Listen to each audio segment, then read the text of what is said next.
بسم الله الرحمن الرحيم. السلام عليكم ورحمة الله وبركاته. إن الحمد لله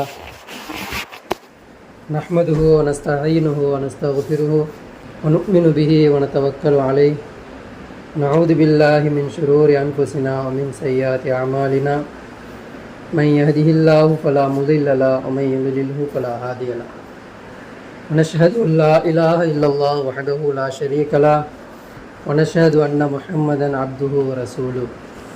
يا أيها الناس اتقوا ربكم الذي خلقكم من نفس واحدة وخلق منها زوجها وبث منهما رجالا كثيرا ونساء واتقوا الله الذي تساءلون به والأرحام إن الله كان عليكم رقيبا. يا أيها الذين آمنوا اتقوا الله وقولوا قولا سديدا. اللهم اشرح لي صدري ويسر لي أمري واحلل عقدة من لساني يفقهوا قولي. ربي زدني علما ربي زدني علما ربي زدني علما. قال نبينا صلى الله عليه وسلم اللهم يا مقلب القلوب ثبت قلبي على دينك. அளவற்ற அருளாளனும் நிகரே இல்லாத அன்புடையவனுமாகிய எல்லாம் அல்ல அல்லாஹ்வின் திருப்பெயரால் நிற்கிறேன்.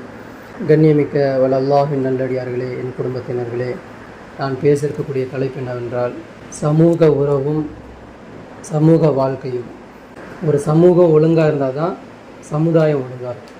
ஒரு சமுதாயம் ஒழுங்காக இருந்தால் தான் ஒரு நாடு ஒழுங்காக இருக்கும்.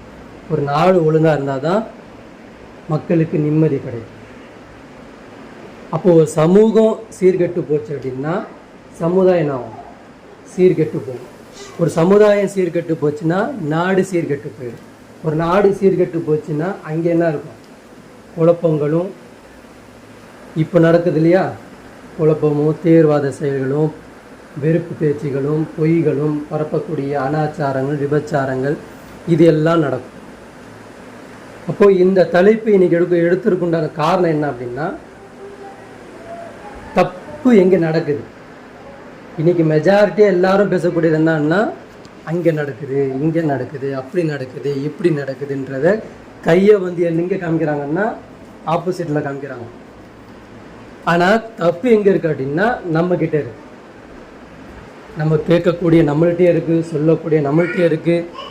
முதல்ல தப்பை திருத்தக்கூடியவங்க யாராக இருக்கணும்? நாம் தான் தப்பை திருத்தணும். நாம் தான் தவறுலேருந்து வெளியே வரணும்.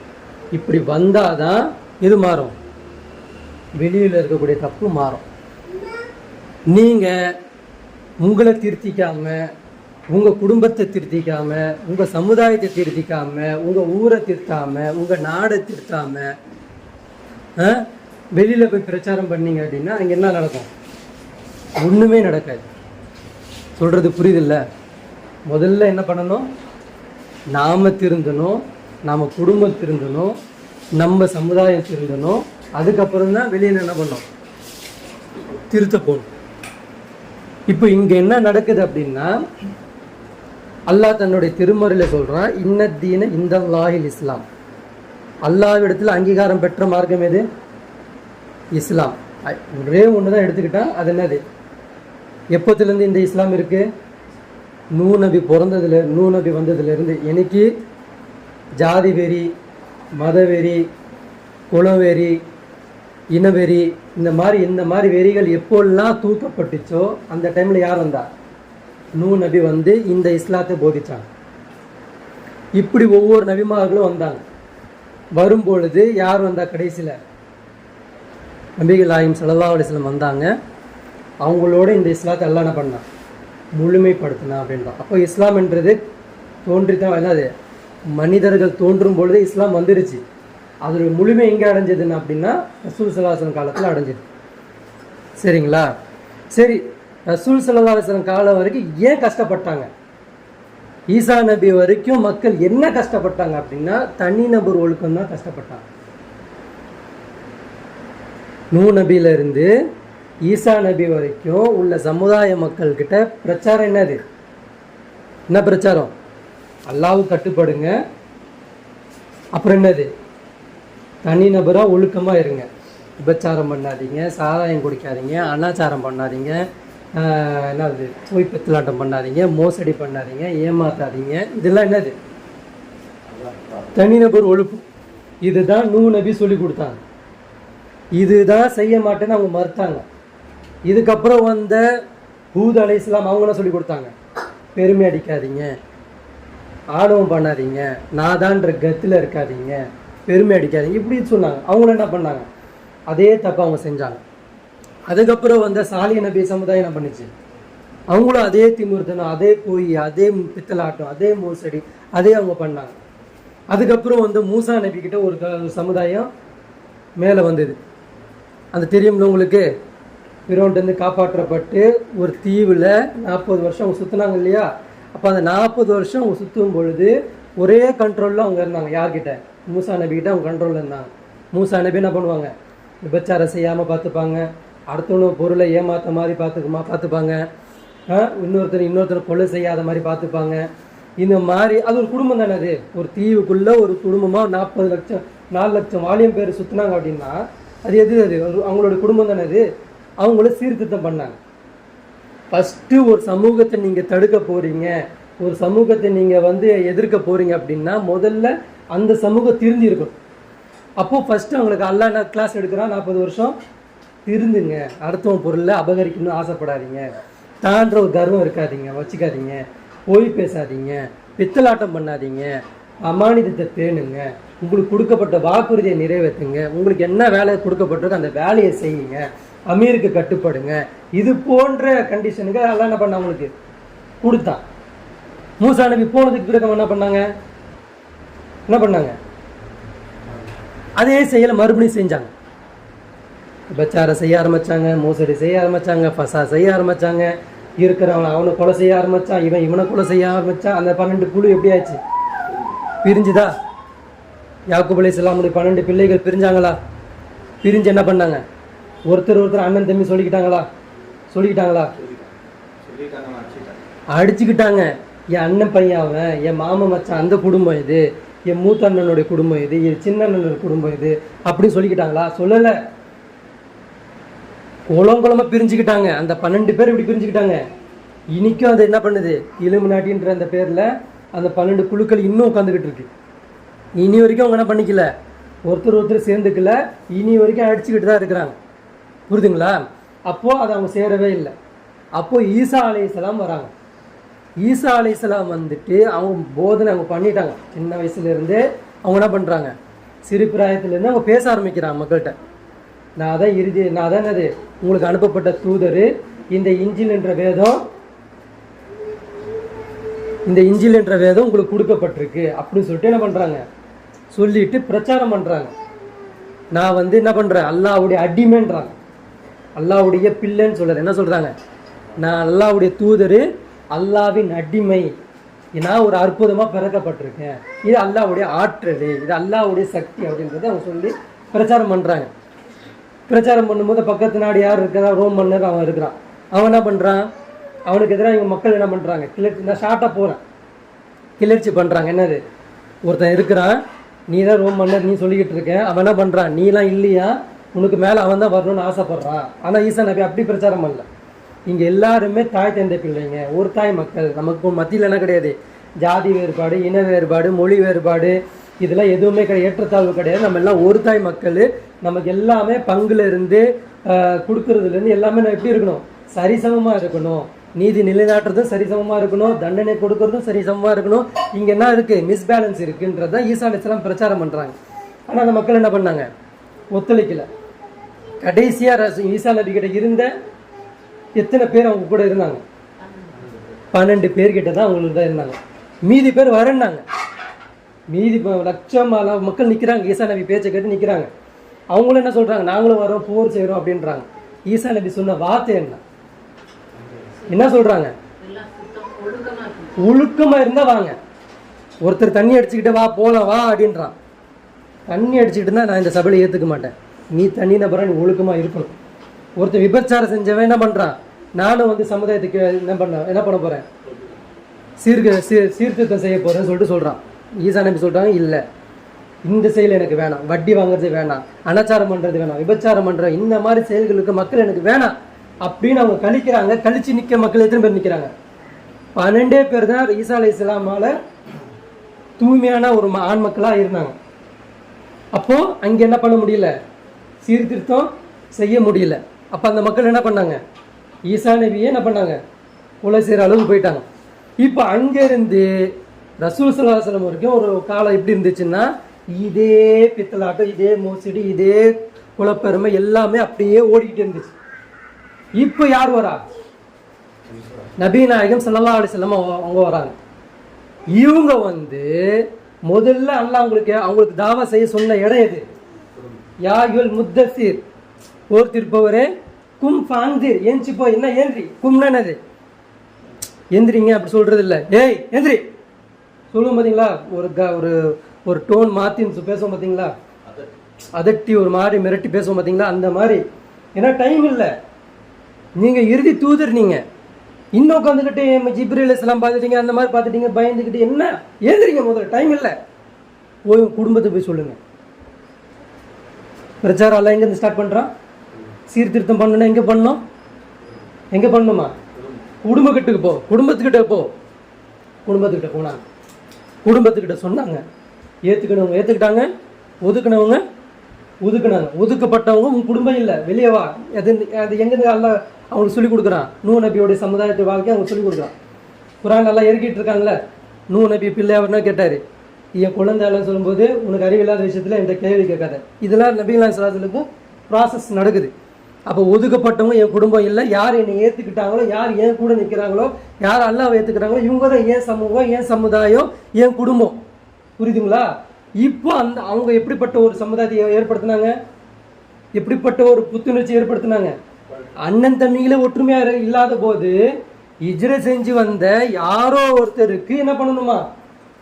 வீடை கொடுக்கணும், தட்டை கொடுக்கணும், சொத்துல பாதி பங்கு கொடுக்கணும். மனைவி இருந்தால் மனைவியை கொடுக்கணும், தலாக்கை கொடுத்து அவங்க இத்தா காலத்தை உட்கார வச்சு அந்த மனைவியை கொடுக்கணும். இப்படி ஒரு சமூகத்தை உருவாக்க முடியுமா?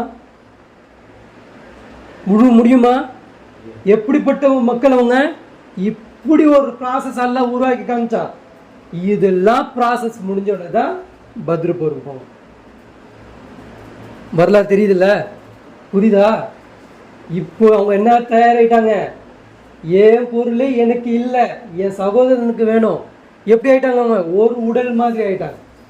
ஒரு உடலுக்கு ஒரு கால் அடிபட்டா எப்படி மூளை பார்க்க சொல்லுதோ, கண்ணு போய் அதை நோக்க சொல்லுதோ, கை போய் தடவை சொல்லுதோ, அதற்குண்டான மருந்தை போட சொல்லுதோ, எப்படி ஆயிடுது? அந்த பகுதி தானே வலிக்குதுன்னு சொல்லிட்டு கை போதா ஒரு பக்கம், கண்ணு போதா ஒரு பக்கம், மனசு ஒரு பக்கம் போதா? என்ன சொல்லுது? என்ன சொல்லுது? அதுக்கு சீர்படுத்து, அதை ஒழுங்கு செய், படு, அது என்னன்னு பாரு சொல்லுதா இல்லையா? அந்த மாதிரி ஆயிட்டாங்க அந்த மக்கள். அப்படி ஆனோன்னு தான் அல்லாஹ் குரான்ல என்ன பண்றான்? அவங்களோட ஹிஸ்டரியை ஷார்ட்டா சொல்லிட்டேன். இப்போ ஹஜ்ஜத்துல் விதால ரசூல் ஸல்லல்லாஹு அலைஹி வஸல்லம் எல்லாம் என்ன பண்றான்? அல்யோம் அக்மல்து லக்கும் தீனுக்கும், இன்று முதல் இந்த மார்க்கத்தை நான் என்ன பண்ணிட்டேன்? முழுமையாக்கிட்டேன். அப்படிதான் என்னது? அங்க என்ன ஆயிடுச்சு? தனிநபர் ஒழுக்கம் வந்துருச்சு, குடும்ப ஒழுக்கம் வந்துருச்சு, சமுதாயம் ஒழுக்கம் வந்துருச்சு. சமுதாயம் எதுனா பேராசப்படல, பெருமை அடிக்கல, பொய் பேசல, எதுவுமே பண்ணல. அது எல்லாமே கரெக்டா வந்துட்டாங்க. இப்போ அவங்க எலிஜிபிள் ஆயிட்டாங்க. எதுக்கு? தகுதி ஆயிட்டாங்க. எதுக்கு? அடுத்த நாட்டுக்கு தவறு செய்யறதை தடுப்பதற்கு அவங்க என்ன ஆயிட்டாங்க? தகுதியுடையவராக ஆயிட்டாங்க. ஆமாவா இல்லையா? ஆமாவா இல்லையா? அப்போ ரசூலுல்லாஹி ஸல்லல்லாஹு அலைஹி வஸல்லம் போனதுக்கு பிறகு அபூபக்கர் எல்லாம் போருக்கு போனாங்களா இல்லையா? உஸ்மான் ரலியல்லாஹு போருக்கு போனாங்களா இல்லையா? உமர் ரலியல்லாஹு போருக்கு போனாங்களா இல்லையா? இந்த வரலாறு நமக்கு தெரியும். இன்னைக்கு என்ன பிரச்சனை? நாம ரிவர்ஸ்ல போயிட்டோம். நாம எங்க போயிட்டோம்? ரிவர்ஸ்ல போயிட்டோம். எந்த ஈசா அலைஹிஸ்ஸலாம் காலத்துல எந்த மக்கள் என்ன கேள்வி கேட்டாலும் அந்த கேள்வி நம்ம கேட்டுட்டு இருக்கோம். என்னது? என்ன சொல்றோம்? போர் வந்தா நானும் போருக்கு போவேன். என்னக்கா? எதுக்கு நீ போருக்கு போவ? முதல்ல உன்கிட்ட ஒழுக்கம் இருக்கா? உன் குடும்பத்துல ஒழுக்கம் இருக்கா? நீ சரியா இருக்கிறியா? தண்ணி அடிக்கிற, தம் அடிக்கிற, போதைப் பொருட்கள் இருக்கு, விபச்சார பழக்கம் இருக்கு, வட்டி பழக்கம் இருக்கு, எல்லாம் இருக்கு. உலகத்தில் இருக்கக்கூடிய எல்லா தீமை பழக்கம் நம்மள்கிட்ட இருக்கு. ஆனா பேசுற பேச்சு என்னது? என்ன பேசுறோம்? என்ன பேசுறோம்? வாங்க சீர்திருத்தம் பண்ணணும், வாங்க நன்மையை தீமையை தடுக்கணும். இப்போ என்ன ஆயிடுச்சு அப்படின்னா, நம்ம ரிவர்ஸுக்குள்ள போனதுனால இப்போ நமக்கு என்ன கடமை அப்படின்னா, முதல்ல சீர்திருத்தம் நம்மளே பண்ணணும். இதுதான் இன்னைக்கு தலைப்பு. என்ன தலைப்பு இன்னைக்கு? சமூக உறவும் சமூக வாழ்க்கையும். சமூகத்தை சரியாக கட்டமைக்கும் போது தான், அது ஒழுங்காக இருக்கும் போது தான் நாடு என்னாகும்?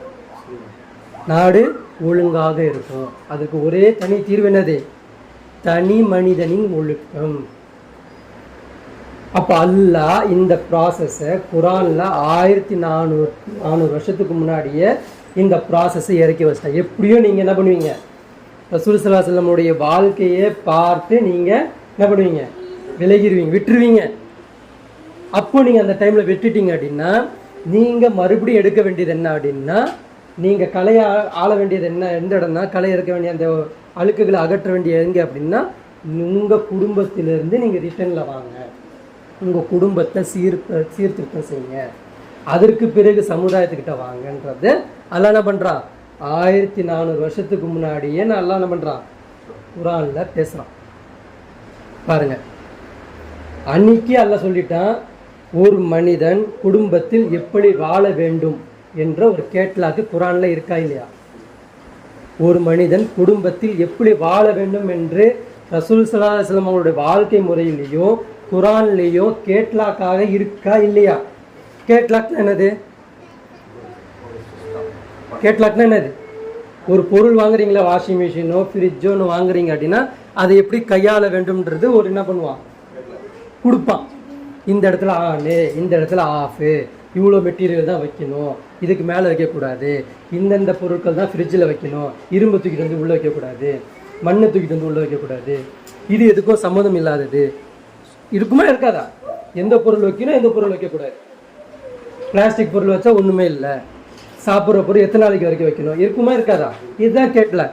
இந்த மாதிரி அல்லாஹ் குரானில் மனிதர்களுக்கு கேட்லாக் கொடுத்துருக்கான். இன்னைக்கு இதுதான் நம்ம சீர்படுத்தணும், இன்னைக்கு இதுதான் நம்ம சீர்திருத்தம் செய்யணும். அல்லாஹ் ஒரு மனிதன் குடும்பத்தில் எப்படி வாழ வேண்டும் என்ற ஒரு கேட்லாக்கு குரானில் வச்சிருக்கிறான்.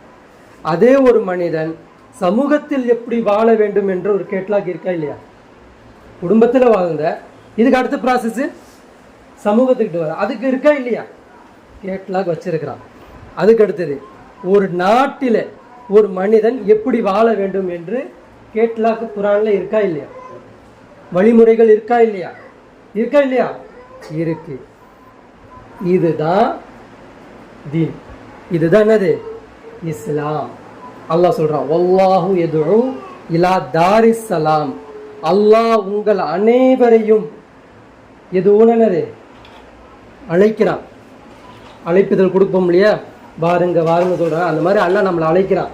எதன்பால் அழைக்கிறான்? சலாம். சலாம்னா என்ன அர்த்தம்? அமைதி. இந்த வீட்டுக்குள்ள நீங்க வந்தீங்க அப்படின்னா, இந்த உலகத்துக்குள்ள நீங்க வந்தீங்க அப்படின்னா நீங்க அமைதி பெறுவீங்க, நிம்மதியா தூங்குவீங்க. நாளை என்ற உங்களுக்கு நாளை என்ற ஒரு கஷ்டமோ அது ஒரு பாரமோ உங்களுக்கு இருக்காது. இன்னைக்கு இருக்கா? எழுந்திரிச்சா இன்னைக்கு எப்படி பொழுது போகும், இன்னைக்கு எதை ஏற்றுவான், எதை இறக்குவான், இன்னைக்கு யார் அடிப்பான், எவனை அடிப்பான், எப்படி அடிப்பான், இருக்கா இல்லையா? இருக்கு. அப்போ இந்த தீனுக்கோ இந்த வீட்டுக்கு நீங்க வாங்க. எப்படி வாங்க? அமைதி பெற்றவர்களாக நீங்க வாங்கன்னு அல்லாஹ் என்ன பண்றான்? இன்னைக்கு கூப்பிட்டு இருக்கான். அன்னைக்கே கூப்பிடுறான், இன்னைக்கும் கூப்பிடுறான். இந்த தனிநபர் ஒழுக்கம் நம்ம பண்ணாதனால, இது செய்யாதனால நம்ம எப்படிப்பட்டவர்களாக மாறிட்டோம் தெரியுமா? இதெல்லாம் தஜ்ஜாலுடைய ஃபித்னா. இதெல்லாம் எதோடைய ஃபித்னா? இதெல்லாம் தஜ்ஜாலுடைய ஃபித்னா. ஷைத்தான் என்ன சொன்னான் அல்லாஹ் கிட்ட? ஷைத்தான் அல்லாஹ் கிட்ட என்ன சொன்னான்? உன் விதியை மாற்றுவேன். நீ மனிதனை எந்த விதியில நீ வச்சிருக்கிறியோ அந்த விதிமுறைகளை நான் மாற்றுவேன். மாற்றிக்கிட்டு இருக்கானா இல்லையா? மாற்றிக்கிட்டு இருக்கானா இல்லையா? என்னென்ன மாத்துறான்? அந்த விதிமுறைகள் என்ன மாத்துறான்? ஆணு இன்னைக்கு ஆணான்னு நினைக்க மாட்டான்னு இயல்பு நிலையை மாத்திரம். அவன் இயற்கைன்னு ஒன்று ஆண் இருக்கு, அந்த ஆண் நிலையிலிருந்து செயற்கைக்கு மாறுற ஆசைப்படுறான்.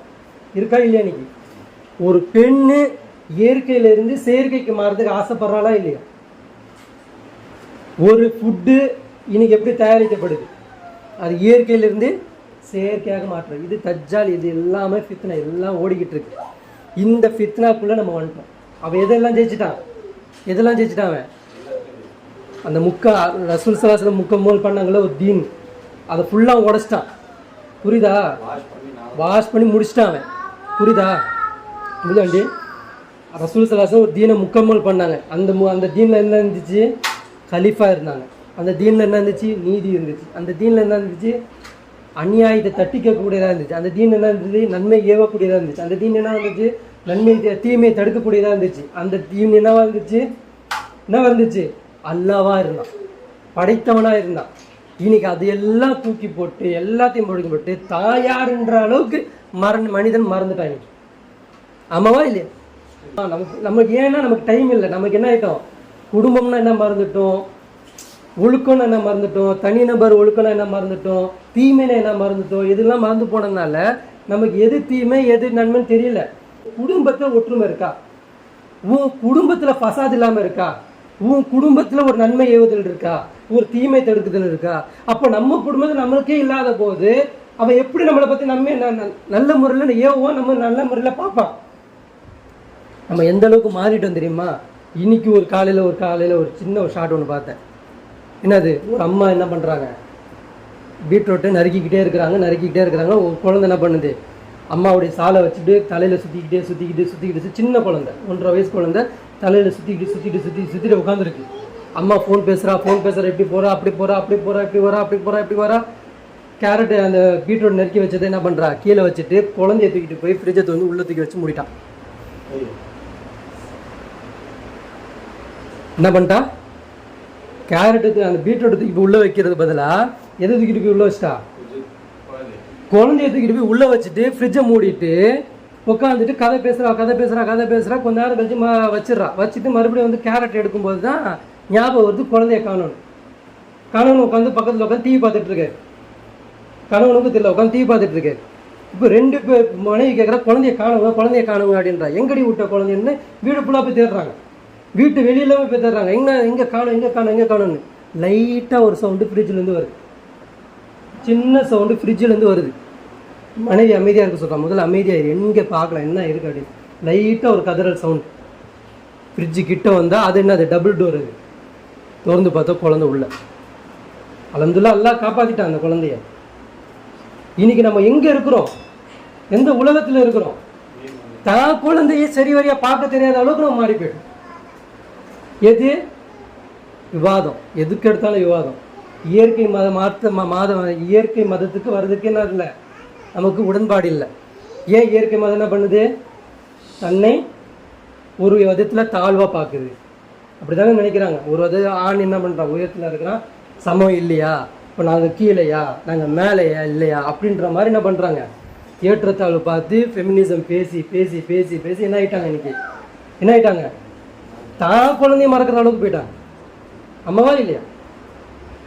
அந்த அம்மா ஃபோனை பேசி வச்சுட்டு அந்த மாதிரி ரீல்ஸ் வேறு பார்க்குது. இப்போ எவ்வளோ நேரம் அந்த குழந்தை உள்ளே இருந்திருக்கும். இப்போ இது போன்ற தவறுகளை நமக்கு நடக்கிறதுக்கு என்ன காரணம் அப்படின்னா, முதல்ல தனிநபர் ஒழுக்கம் நம்மள்கிட்ட இல்லை. வீட்டில் ஒரு ஒழுக்கம் இருக்கணும், அந்த ஒழுக்கம் நம்மள்கிட்ட இல்லை. இதெல்லாம் இல்லாதனால தான் அல்லாஹ் என்ன பண்ணுறான், நமக்கு கிளாஸ் எடுக்கிறான். கிளாஸ் எடுக்கிறான். என்ன கிளாஸ் தெரியுமா? தௌஹீது ருபூபியான்னு சொல்லுவாங்க. அல்லாஹ் இருக்கிறான் என்பதற்கு முக்கியமான ஒரு ஆதாரம் என்ன அப்படின்னா, திருமணம் தான். அல்லாஹ் இருக்கிறான் என்பதற்கு ஒரு முக்கியமான ஆதாரம். அவன் பண்ணுறோம்ல திருமணம். ஒரு திருமணம் என்பது அல்லாஹ் இருக்கிறான் என்பதற்கு முக்கியமான ஆதாரம். எப்படி ஆதாரம்? ஒரு திருமணம் என்பது எப்படி ஆதாரம் சொல்லுங்க?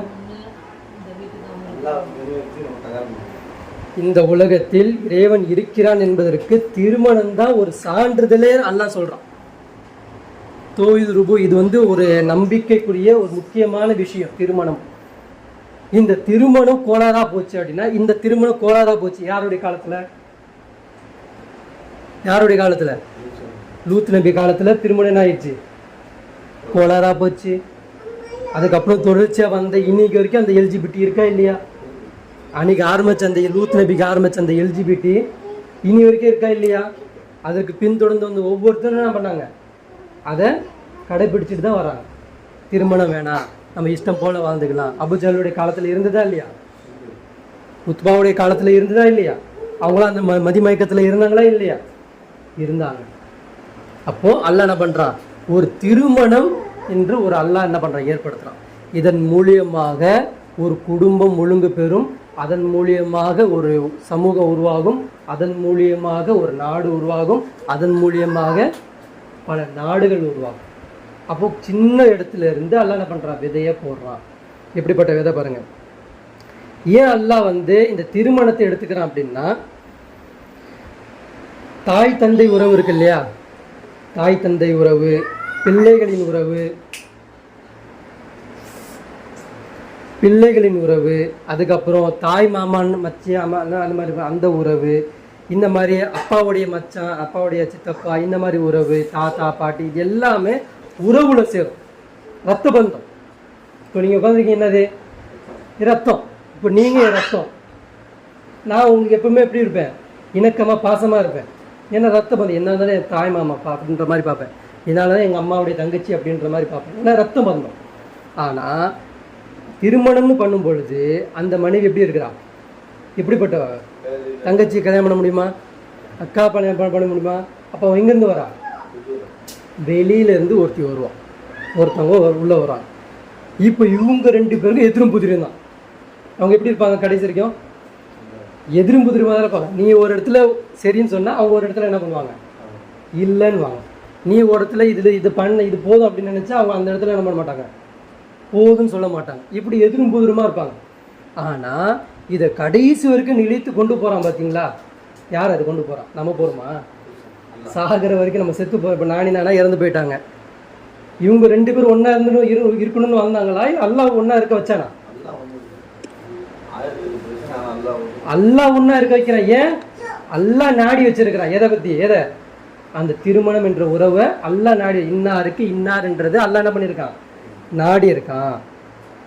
அந்த திருமணம் எப்படி இருக்கணும் அப்படின்னா, முதல்ல திருமணம் என்பது அல்லாஹ் சொல்கிறான் அண்டர்ஸ்டாண்டிங் இருக்கணும். என்ன இருக்கணுமா? யார் யாருக்கு? புருஷம் பொண்டாட்டிக்கு அண்டர்ஸ்டாண்டிங் இருக்கணும். என்ன அண்டர்ஸ்டாண்டிங்கு? கணவனை பற்றி மனைவிக்கு தெரிஞ்சிருக்க வேண்டும், மனைவியின் பற்றி கணவனுக்கு என்ன பண்ணியிருக்கணும், தெரிந்திருக்க வேண்டும். முதல் அண்டர்ஸ்டாண்டிங், நிபந்தனை. என்னது இது? முதல் நிபந்தனை. இது தெரிஞ்சிருக்கணும். எப்படி? உதாரணம், நபிகள் நாயகம் ஸல்லல்லாஹு அலைஹி வஸல்லம் என்ன பண்ணுறாங்க, யாரை கல்யாணம் பண்ணுறாங்க கடைசியாக? ஆயிஷா ரலியல்லாஹு அவங்கள கல்யாணம் பண்ணுறாங்க. எத்தனை வயசு டிஃப்ரெண்ட்டு? 45 வயசு டிஃப்ரெண்ட். ஆனால் எப்படி இருக்கிறாங்க ஆயிஷா ரலியல்லாஹு அவங்க கணவனை பற்றி? எல்லா விஷயமும் தெரியும். எங்கே உட்காருவாங்க, எப்படி போவாங்க, என்ன பிடிக்கும் என்ன பிடிக்காது, எந்த டைமில் எப்படி இருப்பாங்க, இந்த டைமில் எப்படி என்ன போய் கேட்டால் ஓகே சொல்லுவாங்க, என்ன போய் கேட்டால் எந்த அளவுக்கு தெரிஞ்சு வச்சுருப்பாங்க. அதே மாதிரி ரசூல் ஸல்லல்லாஹு அலைஹி வஸல்லம் அவங்களுக்கு தான் ஆயிஷா ரலியல்லாஹு அவங்க பற்றி எப்படி தெரியும்? எல்லாமே தெரியும். என்ன தெரியும்? அவங்களுக்கு என்ன பிடிக்கும், எது விளையாடுவாங்க, எந்த இடத்துல எப்படி இருப்பாங்க, எந்த இடத்துல கோச்சிப்பாங்க, எந்த இடத்துல சிரிப்பாங்க என்பது யாருக்கு தெரியும்? இவங்களுக்கு தெரியும். அதே கதீஜா நாய்க்கு எவ்வளோ வயசு டிஃப்ரெண்ட்டு?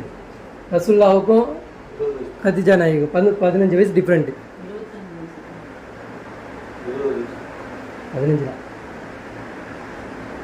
ரசூல் ஸல்லல்லாஹு அலைஹி 25 வயசில் இருக்கும்போது கதீஜா நாய்க்கு 40 வயசு, 15 வயசு டிஃப்ரெண்ட். இப்போ அவங்க கல்யாணம் பண்ணுறாங்க. இப்போ இவங்க எப்படி இருக்கிறாங்க? அண்டர்ஸ்டாண்டிங் எப்படி இருக்கிறாங்க? இவங்களுக்கு என்ன பிடிக்கும், அவங்களுக்கு என்ன பிடிக்குன்றது முதல்ல தெரிஞ்சுக்கிறாங்க. முதல்ல என்ன பண்ணணுமா, ஒரு கல்யாணம் நீங்கள் பண்ணுறீங்க அப்படின்னா முதல்ல இரு தரப்பாருக்கு என்ன பண்ணுவோம், 2 பேருக்குமே என்ன பிடிக்கும் என்ன பிடிக்காது முதல்ல 2 பேரும் அண்டர்ஸ்டாண்டிங் வரணும். இந்த அண்டர்ஸ்டாண்டிங் வராமலேயே சில பேர் என்ன பண்ணிடுறாங்க, விவாகரத்துக்கு வரைக்கும் போயிடுறாங்க. இத்தனை வருஷம் கூட வாழ்ந்துக்கிட்டு இருக்கேன், உனக்கு என்ன பிடிக்கும் கூட உனக்கு தெரியாதா, ஹோட்டலில் போய் என்ன ஆர்டர் பண்ண கூட உனக்கு தெரியாதா, சண்டே எப்படி ஸ்டார்ட் ஆகுது? இந்த மாதிரி ஏதாவது ஒரு வகையில் நான் எங்கேயா கூப்பிட்டு போனேன், நீ இதை கேட்பேன், நான் அதை கேட்டிருப்பேன், நீ இது கேட்டிருப்பேன், இந்த மாதிரி சண்டைகளே என்ன ஆகுது, அப்படியே ஸ்டார்ட் ஆகும். அப்போது முதல்ல என்ன பண்ணணும், கணவனுக்கும் மனைவிக்கும் இவனுக்கு இந்த டைமில் என்ன பிடிக்கும், இவளுக்கு இந்த டைமில் என்ன பிடிக்குன்றது 2 பேருமே தெரிஞ்சு வச்சுருக்கணும். புரியுதுங்களா?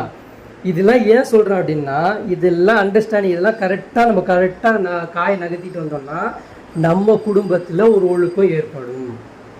புரியுதுங்களா? அந்த ஒழுக்கம் என்ன ஆகும், பிள்ளைகள்கிட்ட போவோம். அந்த பிள்ளை என்ன ஆக போகும், அடுத்த ஜென்ரேஷன், அடுத்த ஒரு மனைவி, அடுத்த பிள்ளைகள் போகும்போது அது ஒரு கூட்டமாக, அது ஒரு சமூகமாக மாறும். அந்த சமூகம் என்னவா மாறும், என்னவா மாறும், ஒரு நாடா, ஒரு ஊரா மாறும். இப்போ இவங்க என்ன ஆவாங்க, நல்ல மக்களா இருப்பாங்க. இப்போ இவங்க தப்பு செய்யறதுக்கும் வழி கொடுக்க மாட்டாங்க, நன்மை ஏவுறதுக்கு என்ன பண்ணுவாங்க, வழி கொடுத்து வாழ வைப்பாங்க. புரியுதுங்களா? அப்போ முதல்ல கல்யாணத்தை ரசூல் அல்லாஹ் என்ன பண்றான், நிர்பந்திக்கிறான். கல்யாணம் பண்ணுங்கன்னு சொல்றான். கல்யாணம் பண்ணிட்டு நீங்க என்ன பண்ணணும், உங்கள் 2 பேருக்குள்ள அண்டர்ஸ்டாண்டிங் இருக்கணும். அதுக்கு உதாரணம் சொல்லிட்டேன், யாரு, ரசூல் ஸல்லல்லாஹு அலைஹி வஸல்லம் அவங்களுடைய உதாரணம் காமிச்சேன். சரி, 2வது என்ன பண்ணணும், கணவனாக இருந்தாலும் சரி, மனைவியாக இருந்தாலும் சரி, தனக்கு கொடுக்கப்பட்ட பொறுப்பை நிறைவேற்றி வாழ்வது ஒவ்வொருவருக்கும் என்னது, கடமை. முதல்ல கணவனாக வந்துட்டீங்க அப்படின்னா, கணவன் உனக்கு என்ன அல்லாஹ் கொடுத்துருக்கானோ அந்த வேலையை நீ சரியாக செய்யணும். மனைவியாக நீங்கள் வந்துட்டீங்க அப்படின்னா, உங்களுக்கு அல்லாஹ் எந்த பொறுப்பை கொடுத்துருக்கானோ அந்த பொறுப்பை நீங்கள் என்ன பண்ணணுமா, சரியா சரி. இதை செஞ்சு இந்த கண்ணாடி திரும்பணும், அந்த கண்ணாடி எப்படிங்க திரும்பன்ற மாதிரி தான் கேட்குறீங்க. இது பண்ணால் அது எப்படிங்க மாறும்? ஏன்னா இன்னைக்கு குடும்பத்தில் என்ன இல்லை, அதுதான் நான் சொன்னேன். குடும்பத்தில் ஒற்றுமை இல்லை, குடும்பத்தில் பந்த பாசம் இல்லை. இப்போது நல்ல ஒரு இப்போ நானி இருக்கிறாங்க, உதாரணத்துக்கு வச்சுக்கோங்க. இப்போ நானிக்கு ஏதாவது அடிபட்டுச்சு அப்படின்னா நானா துடிப்பாரா, துடிக்க மாட்டாரா? ஏன் துடிக்கிறாரு? பாசம், அன்பு, ரொம்ப அக்கறை, எல்லாமே கேரிங் எல்லாம் எடுத்துக்கனால துடிப்பார். அந்த கேரிங் வருது இல்லை, ஏன் வருது, ஏன் வருது, மனைவின்ற மாதிரி வருது. இந்த பாசம்தான் எங்கே கொண்டு போய் காமிக்கிறாங்க, ரசூல் ஸல்லல்லாஹு அலைஹி வஸல்லம் ஹிஜ்ரத் செஞ்சு வந்தாங்கல்ல ஒரு மக்கள், அந்த மக்கள் இவங்க எப்படி பார்த்தாங்க, உறவு கொடுத்தாங்கல்ல, மனைவி கொடுத்தாங்கல்ல, எப்படி கொடுத்தாங்க, எந்த பார்வையில் கொடுத்தாங்க, இவன் ஏன் சகோதரன், இன்னிலேருந்து இவன் யாரு, ஏன் சகோதரன். இது எப்படி வந்துச்சு, இது கல்யாணத்துலேருந்து அல்ல என்ன பண்ணுறான், அதை யாரோ ஒருத்தவங்கள நீ எப்படி பார்க்குற, கடைசியில் அது ஏன் மனைவி, ஏன் குழந்தை, ஏன் வாரிசு, ஏன் சொத்து, ஏன் மானம் வாங்கி கொடுக்குறீங்களா இல்லையா, பண்ணுறீங்களா இல்லையா? இதுதான் அல்ல என்ன பண்ணுறான், மற்ற உலகத்துக்கும், மற்ற நாடுக்கும், மற்ற மக்களுக்கும், மற்ற ஊராருக்கும், மற்ற அண்டைக்காருக்கும் இந்த கண்ணோட்டத்தில் பாருன்றான். புரியுதுங்களா? இதுதான் இன்னைக்கு நம்ம செய்ய மறந்துகிட்டு இருக்கோம். அப்போ அல்லாஹ்வுடைய நிபந்தனை 2 இருக்கு.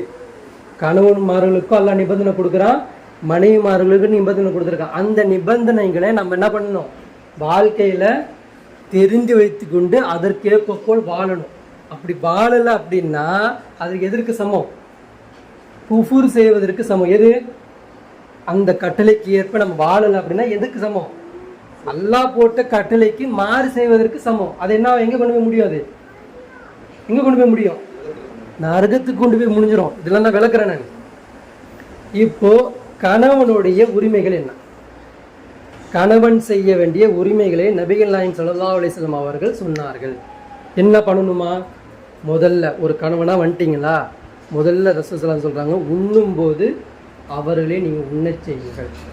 நீங்கள் என்ன சாப்பிடுவீங்க, சம்பாதிக்கக்கூடிய ஆண் மக்கள் என்ன சாப்பிடுவான், நல்ல குவாலிட்டியான, நல்ல ஃப்ரெஷ்ஷான, அழுகி போனதை சாப்பிடாம நல்ல ஹோட்டலு அந்த மாதிரி தானே பார்த்து போவீங்க. அப்போ உன் கண்ணோட்டம் உனக்கு எப்படிலாம் இருக்கோ அதே கண்ணோட்டோட யாரை பார்க்கணும், பொண்டாட்டியை பார்க்கணும். சரிங்களா? 2வது நபிகள் நாயகம் ஸல்லல்லாஹு அலைஹி வஸல்லம் சொல்கிறாங்க, அவன் உடுத்தும் போது நீ என்ன உடுத்துறியோ அதே உடுத்தையே என்ன பண்ணணும், அதே மாதிரி என்ன பண்ணணும், அவளுக்கும் நீ வாங்கி கொடுக்கணும் அப்படின்றாங்க. அப்போ நம்ம என்ன உடுத்துவோம், நம்ம பிராண்டு பார்த்து வாங்குறோம் இல்லையா, பிராண்டு பார்த்து என்ன கலரு, எப்படி சட்மே, என்னென்ன கடை ஏறி எப்படி பார்க்குறோமோ அதே உரிமை யார் கொடுக்கணுமா, பொண்டாட்டிக்கு கொடுங்க. இது 2வது கணவன்மார்களுடைய என்னது, கடமை, உரிமை. அதே மாதிரி 3வது ரசூல் ஸல்லல்லாஹு அலைஹி வஸல்லம் சொல்கிறாங்க, அவளை ஒருபோதும் என்ன பண்ணக்கூடாது, முகத்தில் என்ன பண்ணக்கூடாது, அடிக்கவே கூடாது. 3. 4வது நபிகள் நாயகம் ஸல்லல்லாஹு அலைஹி வஸல்லம் சொல்கிறாங்க, வீட்டில் தவிர வேறு பொது வழியில் எங்கேயுமே உன் மனைவிமார்களை நீங்கள் என்ன பண்ணாதீங்க, கண்டிக்காதீங்க, திட்டாதீங்க, வெறுக்கத்தக்க செயலில் பேசாதீங்க, கெட்ட வார்த்தையில் அணுகாதீங்க. இதை தவிர வீட்டில் உன் வீட்டில் ரகசியமாக என்னன்னா பண்ணிக்கோ. அவமானப்படுத்துறியோ, கட்டி அணிச்சிக்கிறியோ, இல்லை அன்பு காட்டுறியோ வீட்டில் வச்சுக்கோ. பொது வெளியில, ஒரு விருந்து இடத்துல, ஒரு சபையில, சபை கூடுற இடத்துல, 4 பேர் இருக்கிற இடத்துல, 4 பேர் பார்க்குற இடத்துல அசிங்கமாவோ தரைக்குறைவாகவோ வார்த்தைகளை என்ன பண்ணக்கூடாதா? யார் சொல்றா இதெல்லாம்? நபிகள் நாயகம் ஸல்லல்லாஹு அலைஹி வஸல்லம் சொல்லிக்கிட்டு இருக்காங்க. எதுக்கு சொல்லி கொடுத்துட்டு இருக்காங்க இதெல்லாம்? சமூகத்துல சீர்திருத்தம் பண்றதுக்கு இதுதான் வழிமுறை. என் மனைவி கிட்டே நான் வந்து அடிப்பேன், என் மனைவியை நான் தரை குறைவா பார்ப்பேன் அப்படின்னா நான் எப்படி மற்றவங்களை எப்படி நான் பார்ப்பேன்? இப்போ என் கண்ணோட்டம் எப்படி இருக்கும்? என் எண்ணம் எப்படி இருக்கும்? நான் கொடுத்துருது அவளுக்கு வாங்கி தர மாட்டேன், நான் சாப்பிட்ற மாதிரி அவளுக்கு வாங்கி கொடுக்க மாட்டேன் அப்படின்னா என் கண்ணோட்டம் எப்படி இருக்கும்? இப்போ மற்றவங்க நான் செய்வேனா? மற்றவங்க நான் பண்ணுவேனா? அப்போ சீர்திருத்தம் எங்கே பண்ண சொல்கிறாங்க ரசூல் ஸல்லல்லாஹு அலைஹி வஸல்லம்? அல்லாஹ் எங்கே சொல்கிறான்? எங்கே சொல்கிறான்? வர சொல்கிறான். எங்கே? இங்கே முதல்ல பாடம் இங்கே கற்றுக்கோ. இதுதான் யாயுல் முத்தஸிர் கும் ஃபன்சிர், எழுந்திரி உன் குடும்பத்துக்கு போய் எச்சரிக்கை பண்ணுனாங்களா? எதுக்கு? நேராக போய்ட்டு லா இலாஹ இல்லல்லாஹ் அல்லாஹ் தவிர வேறு எதுவும் இல்லை வாங்கன்னு சொல்கிறாங்களா? இல்லை. ரசூலுல்லாஹ் எதை விரும்புவாங்களோ, எதை சாப்பிடுவாங்களோ, எங்கே உட்கார கண்ணியமாக நினைப்பாங்களோ அதே மாதிரி கதீஜா நாயகியை பார்க்கணும், அதே மாதிரி மற்ற மனைவிமார்களை பார்க்கணும், அதே மாதிரி மற்ற சஹாபாக்கிட்ட நடந்துக்கணும். புரியுதுங்களா? தான் மனைவிக்கு துரோகம் செய்யாமல் இருக்கும் பொழுது அவங்க என்ன பண்ணுவாங்க? மற்றவங்களுக்கும் துரோகம் செய்ய மாட்டாங்க. ஏன்? மனைவிமார்கள் எங்கேருந்து வராங்க? வெளியிலேருந்து உள்ள வராங்க. அவங்க ரத்த பந்தம் கிடையாது. எப்போவுமே அவங்க 2 பேருக்கு மத்தியில் என்ன இருக்கும்? ஈகோ கிளாஷ் இருந்துக்கிட்டே இருக்கும். புரியுதுங்களா? அப்போ நீங்கள் விட்டு கொடுத்து போகிறல்ல, இதே தான் மற்ற மனிதர்களுக்கும் மற்ற அண்டை வீட்டுக்காரர்களுக்கும், இதுதான் மற்ற அண்டை வீட்டுக்காரங்க நம்ம என்ன பண்ணணும்? செய்யணும். கண்ணோட்டம் புரியுதா? இப்போ எதுக்கு அல்லாஹ் திருமணம் வச்சான்னு புரியுதா? திருமணம் அந்த 5 நிமிடங்கள் அந்த 10 நிமிடம் சுகம் காண்பதற்கு அல்ல. அங்கே ஒரு பாடத்தை வச்சிருக்கிறான் அல்லாஹ். இங்கே நீ கற்றுக்கிற கிளாஸ் தான் நீ வெளியே போய் கற்றுப்ப. வெளியே அப்போ ஒருத்தவங்க நடத்திய பாருங்களேன். ஒருத்தன் மதிக்கிறான், ஒருத்தவங்க சாப்பிட்றது ஒழுங்காக வாங்கி தரதில்ல, ஒருத்தர் உடைய சரியாக பண்ணுறதில்ல, வாங்கி கொடுக்கறதில்ல அப்படின்னா அவன் வீட்டில் சரியில்லைன்னு அர்த்தம். புரியுதுங்களா? வெளியில் ஒருத்தர் உணவு வாங்கி தரதில்லை, ஒருத்தருக்கு உடைய சரியாக வாங்கி கொடுக்கறதில்ல, ஒருத்தரை கஷ்டத்தை தான் கஷ்டமாக பார்க்கறதில்ல அப்படின்னா அவர் எப்படி இல்லையா? இதுக்கு என்ன அர்த்தம்? இதுக்கு வீட்டில் இவர் சரியில்லைன்னு அர்த்தம். இவரோட நோக்கம் என்னது? இவர் நல்லா இருக்கணும், இவர் பெருமையாக இருக்கணும். இப்படி ஒரு முஸ்லீம் நினைக்க முடியுமா? ஒரு முஸ்லீம் இப்படி நினைக்கலாமா? இந்த கண்ணோட்டம் அடியோடு அழிக்கிறான் அல்லாஹ். அந்த திருமணத்தை கொண்டு இந்த கண்ணோட்டத்தை என்ன பண்ணுறான்? அடியோடு முறிக்கிறான். அவளை உன் பார்வையோட, உன் கண்ணியத்தோட, உன் தன்மானத்தோட, உன்னை சார்ந்த மாதிரி தான் அவளை நீ பார்க்கணும். ஆமாவா இல்லையா? ஆமாம். இப்போ 2வது நபிகள் நாயகம் ஸல்லல்லாஹு அலைஹி வஸல்லம் மனைவியின் கடமையை பற்றி சொல்கிறாங்க.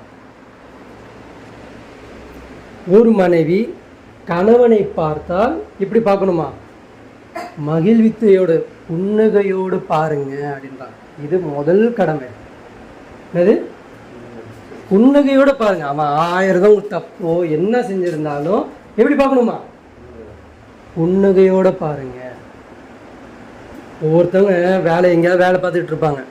திடீர்னு சர்ப்ரைஸாக மனைவி வந்துடுவாங்க, கம்பெனிக்கு எப்படி வந்துடுவாங்க. ஐயோ இப்போ எதுக்கு இந்த இடத்துல 7:30 கூட்டிடுவாங்கல்ல, இப்படின்ற மாதிரி இருக்கக்கூடாது. மனைவியை பார்த்தாலே அவன் இருக்கிற கஷ்டம் நஷ்டம் எல்லாத்தையும் மறந்துடணும். நாளைக்கு ஸ்கூல் ஃபீஸ் கட்டணுமே, நாளைக்கு இதை கொடுக்கணுமே, இவனுக்கு கடன் கொடுக்கணுமே, நாளைக்கு அரிசி வாங்கணும், இந்த மாதிரி எந்த கஷ்டமும் அவனுக்கு அந்த முகத்தை பார்த்து இருக்கக்கூடாது.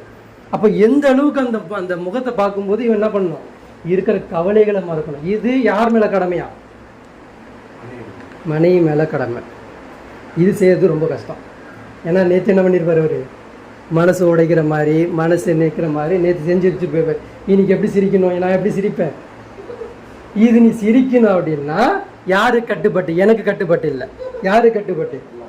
அல்லாஹ் கட்டுப்பட்டு என்ன பண்ணணும்? சிரிச்சு மகிழ்வோட பார்க்கணும். அப்படின்னா என்னது?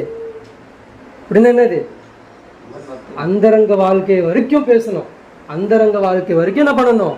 அவங்களுக்கு மகிழ்வித்தோடு இருக்கணும். புரியுதுங்களா? இன்னைக்கு நிறைய நீங்கள் போய் விவாகரத்தில் எல்லாம் இங்கே போய் முடியுது. என்ன அந்தரங்க வாழ்க்கை இல்லை. என்ன பண்ணுறாங்களா? நீ என்ன பண்ணல, நான் உனக்கு அங்கே கட் பண்ணி விட்டுருவேன். இது என்ன ஆகுது? அது ஒரு மாதிரி ஈகோ கிளாஷாக மாதிரி ஒரு மாதிரி போயிடுது. அல்ல என்ன பண்ணுறான், 2 பேருக்குமே சொல்லித்தான். நீ எப்படி உனக்கு கண்ணியம் உனக்கு வேணும், எப்படி உனக்கு உடுத்திலேருந்து உணவுலேருந்து எப்படி நீ பார்த்துக்கிட்டு அதே மாதிரி தான் அவளை நீ பார்த்துக்கணும். இது ஆண்கள் மேலே கடமை. பெண்கள் மேலே என்ன கடமை? பொண்ணுகையோட பாருங்க, உங்களுக்கு பிடிக்கலனா கூட பாருங்க, சரிங்களா? அடுத்தது, தன்னையும் தன் கற்பையும் தன் குழந்தைகளையும் அந்த செல்வத்தையும் பாதுகாப்பு யார் பார்க்கணுமா? வீட்டில் இருக்கக்கூடிய பெண்கள் என்னென்ன பண்ணுமா? தன்னையும் தன் கற்பையும் தன்னுடைய செல்வத்தையும் தன் குழந்தையும் பாதுகாக்க வேண்டும். யார் பாதுகாக்கணும்? மனைவிமார்கள் பாதுகாக்க வேண்டும். இது அவங்க மேலே கடமை. இன்னைக்கு தானே பேசுகிறாங்க. என்ன சொல்கிறாங்க? இந்த நீயா நானா உட்காந்து என்ன சொல்கிறாங்க? நீயா நானா உட்காந்துட்டு இந்த அதாவது ஐடி ஃபீல்டில் வேலை செய்யக்கூடிய ஆண் மக்களையும் கூட்டு வந்துட்டான், பெண் மக்களையும் கூட்டு வந்துட்டான். இப்போ 2 பேருக்கும் திருமணம் வேணும். அந்த பக்கம் இருக்கக்கூடிய இப்போ ஆண் மகன் சொல்கிறான், எனக்கு வேலை செய்யாத ஒரு பெண் வேணும், வேலைக்கு போகாத ஒரு பெண் வேணும், எனக்கு என் குழந்தைகளையும் என் வீட்டையும் என்னையும் அம்மாவை பார்த்துக்கிட்டா போதும், வேறு எதுவும் எனக்கு வேணாம் அப்படின்னு அவன் சொல்கிறான். இந்த தரப்பில் இருக்கக்கூடிய அந்த பொண்ணு பேசுகிறா, என்ன சொல்கிறா? நீ எவ்வளோ சம்பாதிக்கிறேன்னு கேட்குறான். அப்போ அவன் சொல்கிறான், நான் 40,000 சம்பாதிக்கிறேன் அப்படின்னா. நான் 50,000 சம்பாதிக்கிறேன், நீ என் வீட்டுக்கு வந்து என் குழந்தைய நீ பார்த்துக்கோ, என் அம்மா அப்பாவை நீ பார்த்துக்கோ, நீ உன்னையே நான் பார்த்துக்கிறேன், நான் சம்பாதிச்சு கொடுக்குறேன். நல்லா இருக்குல்ல? நல்லா இருக்கா? எப்படி இருக்கு? சைத்தான் பேச வைக்கிறான். ஃபித்ரத்னு ஒன்று இருக்கு. இயற்கைக்கு மாற்றமாக நம்மளால் நடந்துக்க முடியாது. இயற்கை என்ன சொல்லுது? ஆண் என்பவன் எப்படிப்பட்டவன்? வலிமையானவன். பெண் என்பவள் எப்படிப்பட்டவங்க? பலகீனமானவங்க. 40 வயசு வரைக்கும் தான் உங்களால் ஓட முடியும், இருக்க முடியும், பண்ண முடியும். அதுக்கு மேலே எப்படி பண்ண முடியும்? பண்ண முடியுமா? ஓட முடியுமா? இன்றைக்கி சினி ஃபீல்டில் இருக்கிறாங்களே, ஒவ்வொருத்தவங்க இருக்கிறாங்கல்ல, அவங்கள கஷ்டத்தை கேளுங்க. அவங்க ஒரு இடத்துல சூப்பர் ஸ்டாராக என்ன மாறிடுவாங்க. ஆனால் அவங்களுடைய உண்மையான பேட்டி பார்த்தீங்க அப்படின்னா அவங்க பேசுகிறாங்க, எனக்கு அந்த மாதிரி ஒரு காலகட்டத்தில் என்னை ஆட விடுவாங்க, ஸ்டேஜ் ப்ரோக்ராம் வச்சுருவாங்க, எனக்கு அந்த வழி என்னன்றது பெண்களுக்கு தெரியும். அல்லா இயற்கையில் உங்களுக்கு 7 நாள் நான் லீவ் தரேன், போய் உட்காருங்க, தொழுக கூட தொழுக வேணாம், நீ போய் வீட்டில் போய் உட்காருங்கன்னு அல்லா கொடுக்குறான். இவங்க ஆண்களுக்கு போட்டியா நானும் சமம்னு சொல்லிட்டு வெளியே வந்துட்டு வெளியில் என்ன பண்ணுறாங்க? சமம்னு சொல்லிட்டு வராங்க. முடியுமா? அந்த டைமில் அவங்க ஆஃபீஸில் வேலை செய்ய முடியுமா? உட்கார முடியுமா? பண்ண முடியுமா? அல்ல எவ்வளோ அல்ல இயற்கையான மார்க்கு எவ்வளோ இது நிறையா பற்றி பேசிட்டு போகலாம். இப்போ இங்கே என்ன சொல்ல வரோம் அப்படின்னா, இயற்கைக்கு மாற்றமாக நம்ம போக முடியாது. அப்போது அல்லா என்ன பண்ணுறான்? நபி நாயகம் என்ன சொல்கிறாங்க? மனைவியுடைய 2வது கடமை தன்னையும் கற்பையும் அதே மாதிரி குழந்தையையும் செல்வத்தையும் பார்த்துக்கணும். இந்த 4மே என்ன பண்ணிக்கிறாங்க? இன்னைக்கு விட்டுடுறாங்க. பெண்கள் என்ன பண்ணுறதில்ல, பாதுகாக்கிறதுல விட்டுடுறாங்க. 3வது ரசூல் ஸல்லல்லாஹு அலைஹி வஸல்லம் சொல்கிறாங்க, கணவன் கட்டளை இட்டால் உடனடியாக கீழ்ப்படியும். முடிஞ்சிருச்சு. கணவன் கட்டுப்பட்டால் கட்டளை போட்டால் என்ன பண்ணுங்க? வேணா இந்த இடத்துல இந்த தாவாக்கு நீ போக வேணாம். அவன் சொல்கிறேன், போக வேண்டிய காரியம் நல்ல காரியம்தான். ஆனால் அவன் சொல்கிறேன், நீ முகம் காமிக்கிறதோ நீ பேசுகிறதோ எனக்கு பிடிக்கல அப்படின்ட்டாருன்னா தாவா நல்லது தான், அவ்வளோதான். ஆனால் அதே தாவாக்கு இவர் என்ன பண்ணுறாரு? இவர் இந்துவாக இருக்கிறாரு, மனைவி இஸ்லாத்துக்கு ஏற்றுக்கிட்டாங்க. இப்போ போகணுமா போகக்கூடாதா? கணவனை மீறி. இதுதான் அல்லாவுடைய. எப்போ அல்லாஹ் சொல்கிறான்னா அந்த வசனத்தை ஓதி காமிக்கிறேன். எனக்கும் என்ன வாபுதுல்லா அல்லாஹ் சொல்லுவான், அல்லாவுக்கு கீழ்ப்படிங்க, லா துஷ்ரிகு பிஹி ஷையா, எதை கொண்டு என்ன பண்ணிடாதீங்க, இணை வச்சிடாதீங்க. இதுதான் அந்த இணை. இந்த இடத்துல என்ன பண்ணக்கூடாது? கணவன் சொல்லலை அதனால போகலன்னு சொல்லிட்டு உட்காருங்க. அந்த இடத்துல என்ன பண்ணணும்? போகணும், மீறணும். புரிஞ்சுங்களா? மிஸ்பான் கரெக்டாக புரிஞ்சுக்கணும். எல்லா இடத்துலையும் ஒரே மாதிரி எடுத்துக்கூடாது. அப்போ இந்த 3 கட்டளைகள் தான் யாருக்கு? மனைவிக்கு. இப்போ இந்த உலகத்தில் ஆண்களுக்கு இருக்கக்கூடிய அந்த 4 ஆண்கள் கடைபிடிக்கிறானா? பிடிக்கல. ஆணுக்கு என்ன? நீ எப்படி லக்ஸரியாக பார்க்குறியோ, நீ எப்படி லக்ஸரியாக இருக்கிறியோ அந்த மாதிரி மனைவி நடத்துகிறானா? பொது இடத்துல அடிக்கிறாங்கள, பொது இடத்துல இழிவாக பேசுகிறாங்கள, பண்ணுறானா இல்லையா? பண்ணுறான், அடிக்கிறான், இழிவுபடுத்துகிறான், எல்லாம் பண்ணுறான். அப்போ இவன் என்ன பண்ண மாட்டான்? கடைசி வரைக்கும் அல்லாஹ் கிட்ட பாஸ் மார்க் வாங்க மாட்டான். அதே மாதிரி மனைவிமார்கள் இவங்க என்ன பண்ணுறாங்க, இவங்களுக்கு கொடுக்கப்பட்ட அந்த 3 பொறுப்புகள் இவங்க என்ன பண்ணுறது இல்லை. நான் கொஞ்ச நேரம் பார்த்துக்கிட்டேன்ல, 4 நேரம் நீ உட்காந்து வைப்பேன். என்ன சொல்கிறது, நான் கொஞ்ச நேரம் பார்த்துக்கிட்டேன்ல, 2 மணி நேரம் நீ உட்காந்துப்பேன். இந்த மாதிரி நான் 20 நாள் வீட்டு வேலை செஞ்சேன்ல, இப்போ நீ செய். நீங்கள் ரசூல் ஸல்லல்லாஹு அலைஹி வஸல்லம் அவங்களோட கம்பேர் பண்ணுறீங்க. நம்மளாம் என்ன பண்ணுறோம், ரசூல் ஸல்லல்லாஹு அலைஹி வஸல்லம் செஞ்சாங்க, ஆயிஷா ரலியல்லாஹு அவங்களுக்கு செஞ்சாங்க, பாத்திரம் கழுவி கொடுத்தாங்கன்னு செய்கிறோம். ரசூல் ஸல்லல்லாஹு அலைஹி வஸல்லம் வீட்டில் எத்தனை முறை ஒரு சமையல் செய்யப்படும், எத்தனை மாதத்துக்கு ஒரு முறை சமையல் செய்வோம், எத்தனை மாதம் ஒரு தொடர்ச்சியாக நோன்பு வச்சுருக்கேன்னுவாங்க ரசூல் ஸல்லல்லாஹு அலைஹி வஸல்லம். 1 மாதம் போகும் இல்லை 3 மாதம் வரைக்கும் நாங்கள் என்ன பண்ணுவோம், நோன்பு வச்சுருக்கோன்றாங்க. சரி, ரசூல் ஸல்லல்லாஹு அலைஹி வஸல்லம் எவ்வளோ ஆடை இருந்துச்சு, ஒரு ஆடை உடுத்திட்டு இருப்பாங்க, ஒரு ஆடை ஜன்னலில் தொங்கிட்டு கிடக்கும். இவ்வளோதானே. மீதி போனால் வீட்டில் என்னென்ன பொருள் இருக்கும், ஃப்ரிட்ஜ் இருக்கா, வாஷிங் மிஷின் என்ன இருக்குது, என்ன பொருள் இருக்குது, வீடு மொத்தம் என்ன சைஸு, 2 பேர் தான், அவ்வளோதான் அந்த வீடு. இப்போ என்ன வேலைங்க செஞ்சுருப்பாங்க இங்கே, என்ன அப்படி ரசூல் ஸல்லல்லாஹு அங்கே செஞ்சாங்க அப்படின்னா, பெண்கள் என்பது இழிவானவங்க கிடையாது, அவங்களும் அல்லாஹ் இடத்துல சிறந்தவங்க தான்றதுக்காண்டி என் மனைவின்றதுக்காண்டி தான் செஞ்சாங்க. மற்றபடி இங்கே ஒன்றும் இல்லை. இங்கே உங்கள் வேலையை நீங்கள் தான் செய்யணும், எங்கள் வேலையை நாங்கள் தான் செய்யணும். இது நீங்கள் என்ன பண்ணிக்கூடாது, மாற்றி போட்டுக்கூடாது. இந்த இடத்துல ரசூலுல்லாஹ் கொண்டு வந்து காட்டி என்ன பண்ணிக்கூடாது, குழப்பிக்கக்கூடாது. சொல்கிறது புரியுதுங்களா? ரசூல் ஸல்லல்லாஹு தன் மனைவி மேலே ஆசை வச்சாங்க, அவங்கள ஈக்குவலாக பார்த்தாங்க, அதனால பண்ணாங்க. மற்றபடி என்ன பண்ணலை, இது செய்யுங்க அது செய்யுங்கன்னு சொல்ல வரல. இப்போது அல்லாஹ் என்ன பண்ணுறான் அப்படின்னா, அந்த சூரா நிசால நீங்கள் எடுத்துன்னா படித்து பாருங்கள். அர்ரிஜாலு கவ்வாமூன அலா நிசான்னு அல்லாஹ் சொல்லுவான். பெண்களை நிர்வாகம் செய்கிறதுக்கு நான் யாரை கொடுத்துருக்கேன், ஆண்களை கொடுத்தேன். உங்கள் மனைவிமார்கள் நிர்வாகம் யார் பண்ணணும், ஆண் தான் பண்ணணும். எப்படி விசாரணை மறுமையினால் எப்படி நடக்கும் அப்படின்னா, பிள்ளைங்களை கூட்டிகிட்டு வருவாங்க. பிள்ளைகளை பற்றி கேள்வி யாருக்கு கேட்கப்படும், அம்மா கிட்ட கேட்பான்ல.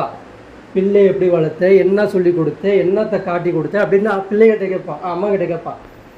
அம்மா அதுக்கு ஆன்சர் சரியா சொல்லி நின்றுச்சு அப்படின்னா, அம்மாவை பற்றி கேள்வி யார்கிட்ட வரும், அப்பா கிட்ட வரும். ஏன்பா உன் மனைவி பிள்ளை எப்படி விட்டா, உன் மனைவி இப்படி போனா, நீ பார்த்துக்க மாட்டியா அப்படின்ற கேள்வி அங்கே வந்து முடியும்.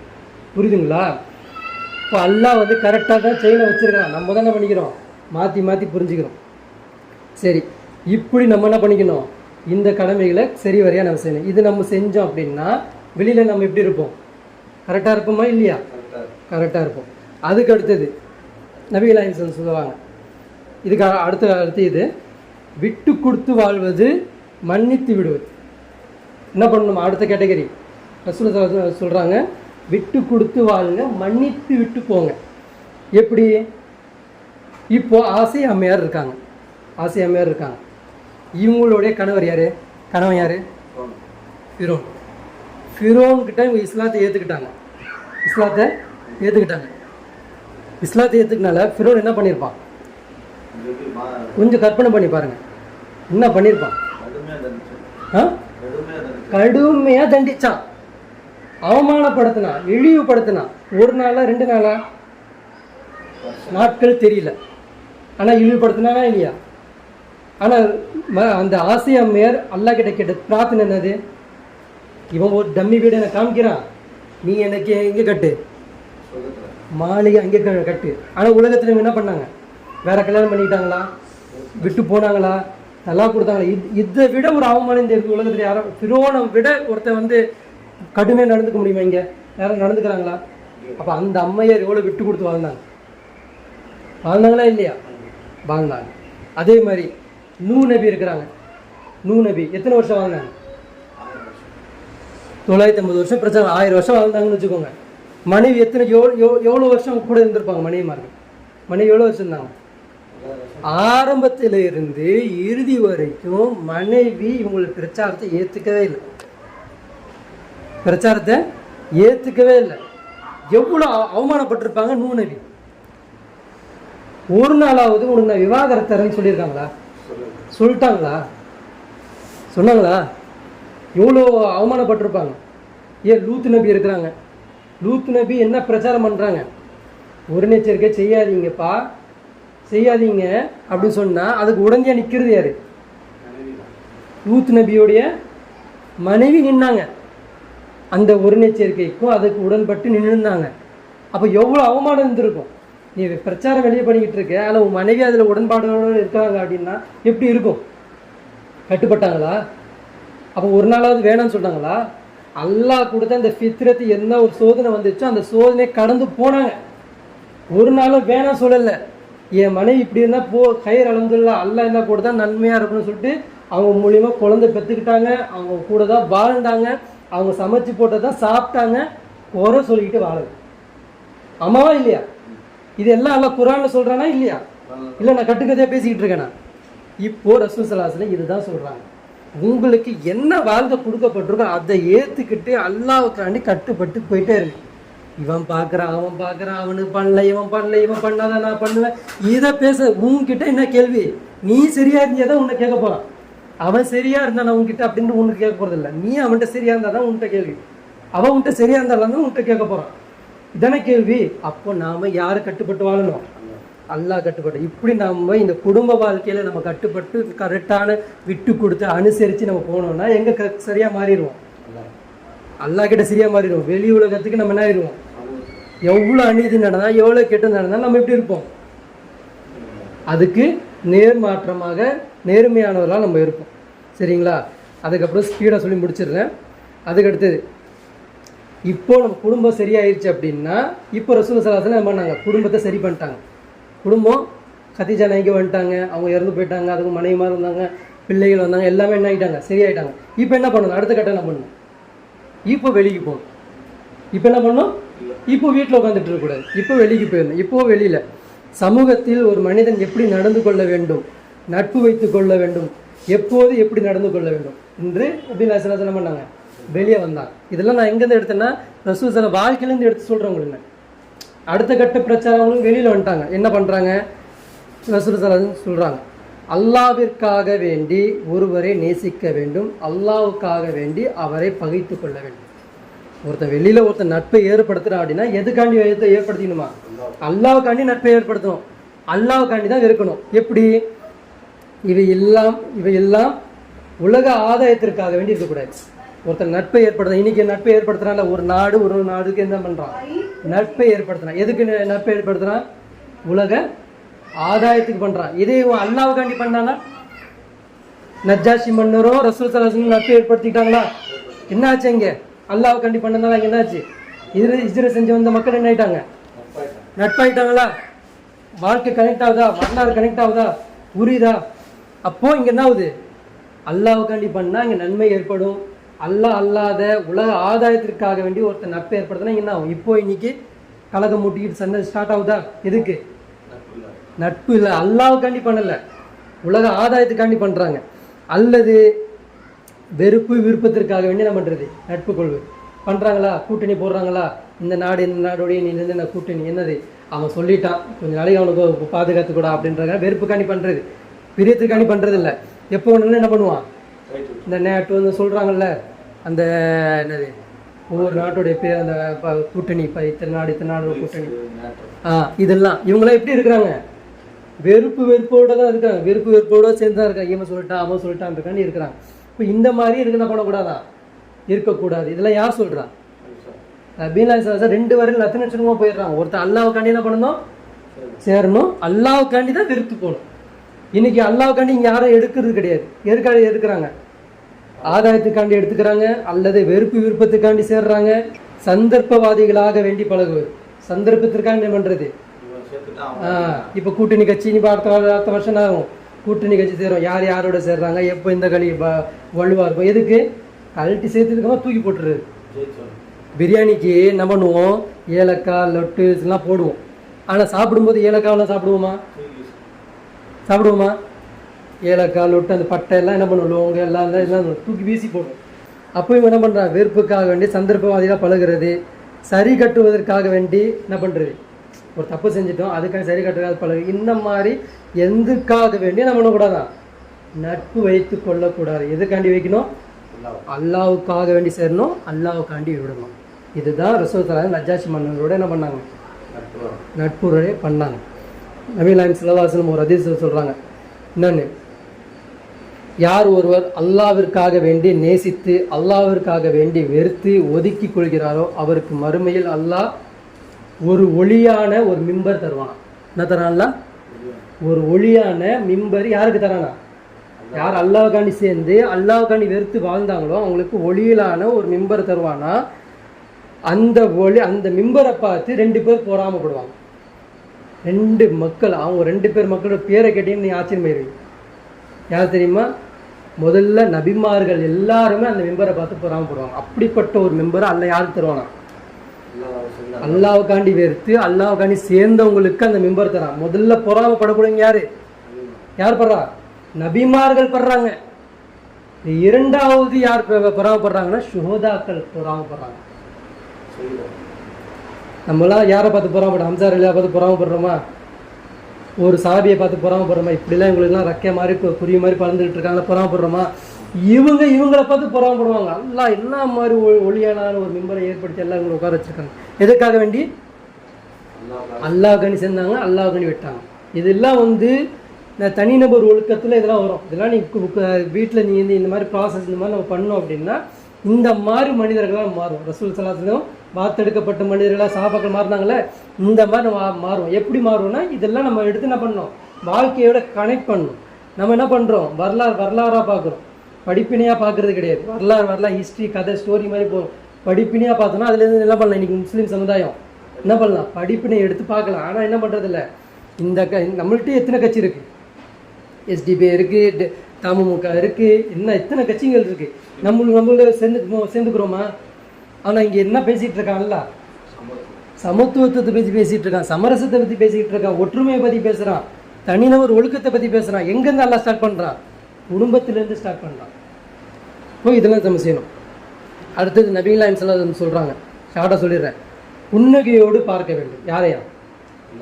யார் ஒருத்தர் நண்பராக நீங்கள் ஏற்றுக்கிறீங்களோ அவங்களுக்கு ஏதோ பண்ணுறான், கடைசி வரைக்கும் நீங்கள் நிற்கணும்.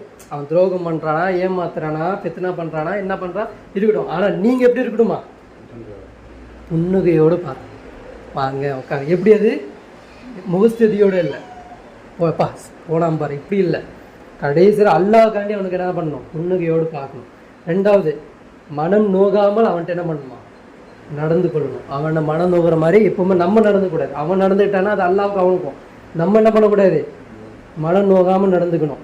அதே மாதிரி அவன் உட்காந்துருக்கானா, ஒரு சபையில் உட்காந்துருக்கானா, ஏந்திரி அப்படி நில்லு சொல்லிட்டு நம்ம போனாதான் உட்காரக்கூடாது. ரசூலுல்லாஹி ஸல்லல்லாஹு அலைஹி வஸல்லம் சொல்கிறாங்க, ஒரு சபையில் அவன் அமர்ந்திருக்கும் பொழுது நீ அவனை எழுப்பி விட்டு அந்த இடத்துல நீ அமராது, கண்ணியம் கொடுன்றாங்க. அடுத்தது ரசூலுல்லாஹி ஸல்லல்லாஹு அலைஹி வஸல்லம் சொல்கிறாங்க, 3 பேர் நீங்கள் இருக்கிறீங்க, ஒருத்தர் அவனை மட்டும் தனியாக கழட்டி விட்டுட்டு நீங்கள் மட்டும் 2 பேர் ரகசியம் பேசாதீங்க அப்படின்றாங்க. இதெல்லாம் என்னது? இதெல்லாம் யார் பண்ணிக்கிட்டு இருக்கா? இன்னைக்கு நாடாக பண்ணிக்கிட்டு இருக்கு. தனி நபராக ரசூலுல்லாஹி ஸல்லல்லாஹு அலைஹி வஸல்லம் சொல்லிட்டு இருக்காங்க. அடுத்தது, ஒரு முஸ்லிமின் கண்ணியத்தை பாதுகாக்க வேண்டும். யார் பண்ணுமா? இன்னமல் முஃமினூன இஹ்வா, அல்லாஹ் குர்ஆன் இறக்கிட்டாங்கல்ல. ஒரு முஸ்லீமு இன்னொரு முஸ்லீம் யாரு? சகோதரன் சொல்லணும். நீ என்ன ஆகிட்டாங்க சஹாபாக்கள்? அந்த கண்ணியத்தை கண்ணியமாக எடுத்துக்கிட்டாங்க. எப்படி எடுத்துக்கிட்டாங்க? உயிர், மானம், மரியாதை, பொருளாதாரம் எல்லாத்தையும் என்ன பண்ணிக்கிட்டாங்க? இவங்க தான் அவங்களுக்கு கொடுத்தாங்க.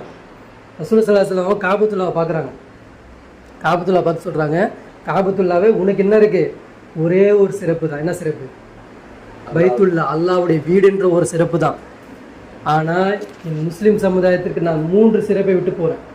உன்னை விட அவங்க மேலானவங்க. யாரை பார்த்து சொல்கிறாங்க? எதை பார்த்து சொல்கிறாங்க? இதெல்லாம் ஹஜ்ஜத்துல் விதா ரசூல் ஸல்லல்லாஹு கடைசியாக நடத்தின பயான். இதெல்லாம் அவங்க உரையாக நடத்திட்டு போகிறாங்க. இந்த காபாவை பார்த்து சொல்கிறாங்க, இதை விட புனிதமானது யாரை பார்த்து சொல்கிறாங்க? ஒரு முஸ்லீமுடைய உயிர்ன்றாங்க, ஒரு முஸ்லீமுடைய மானம்ன்றாங்க, ஒரு முஸ்லீமுடைய பொருளாதாரம்ன்றாங்க. இன்னைக்கு இது 3மே சூறையாடப்பட்டுருச்சு. ஆச்சா இல்லையா? இன்னைக்கு காபத்துல்லாவுக்கும் என்ன பண்ணுறாங்க? போலீஸ் சடங்கு பண்ணிக்கிட்டு ஏமாற்றிக்கிட்டு இருக்காங்க. ஆனால் முஸ்லீமுடைய உயிர் இங்கே என்ன பண்ணிக்கிட்டு போயிட்டு இருக்கு. இதை பற்றி யாருக்கும் கவலை இல்லை.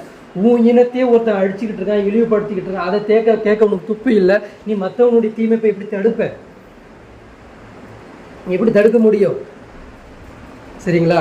அதுக்கப்புறம் ஒரு முஸ்லீம் நபிகள் நாயகம் ஸல்லல்லாஹு அலைஹி வஸல்லம் சொல்கிறாங்க, வட்டிலேயே பெரிய வட்டி எது தெரியுமா? வட்டினா என்னது? வட்டி எவ்வளோ பெரிய பாவம். என்ன சொல்கிறாங்க, வட்டி பக்கம் போகாதீங்க. அப்படி யார் போகிறீங்களோ அதுக்கு யாருக்கு எதிராக நீங்கள் போர் போகிறதுக்கு சமம், அல்லாஹ்வுக்கு தூதருக்கு எதிராக போர் போகிறதுக்கு சமம்ன்றாங்க. அந்த வட்டியை விட பெரிய வட்டியாம். எந்த வட்டி தெரியுமா? நபிலாம் சொல்கிறாங்க பாருங்க, வட்டியில் பெரிய வட்டி எது என்றால் ஒரு முஸ்லிமின் மானத்தை கெடுப்பது தான் பெரிய வட்டி ஆகும். வட்டி என்ன பண்ணும்? குட்டி போடுமா? என்ன போடும்? சின்ன ஸ்பீடு வட்டி, அந்த வட்டி இந்த வட்டி என்ன பண்ணுவான்? போட்டுக்கிட்டே போவானா? அந்த மாதிரி ஒருத்தருடைய மானத்தை நம்ம வாங்கிட்டோம் அப்படின்னா அந்த மானம் என்ன பண்ணுமா? பாவத்தின் மேலே அந்த வட்டி பெருகிட்டே போவானா? அல்ல எது வரைக்கும்? நீ அந்த மனிதன்ட்ட போய் மன்னிப்பு கேட்காத வரைக்கும். அது என்ன ஆகுது? ஒரு முறை தான் நம்ம என்ன பண்ணியிருப்போம், அவங்கள அவமானப்படுத்தியிருப்போம், மானமங்கப்படுத்தியிருப்போம், இழிவாக பேசியிருப்போம், ஒரு முறை தான் பண்ணியிருப்போம். அந்த பாவம் என்ன ஆகும்? உங்களுக்கு வட்டியாகும். யாருடைய கணக்கில்? நீ குடும்பத்தில் எவ்வளோ பேருடைய மானத்தை மானமங்கப்படுத்துறாங்க தெரியுமா? அதை பார்த்து எவ்வளோ அமைதியாக இருக்கணும் தெரியுமா? அது என்ன ஆகும்? அது அவங்களுக்கு தெரியல அந்த பாவம் என்னன்னு. அதை அல்லாஹ் என்ன பண்ணுறான்? இரட்டிப்பாக்கி அதை கொடுக்குறான். சரிங்களா? அப்போது என்ன பண்ணக்கூடாது? ஒரு முஸ்லீமுடைய மானத்தை எப்போவுமே வாங்கக்கூடாது. எவ்வளோ இதுதான் அல்லா இந்த மார்க்கத்தில் தான் அல்லாஹ் கூப்பிட்றான். அல்லாஹ் எதுவும் எல்லா தாரிசா எல்லாம் என்ன பண்ணுறா?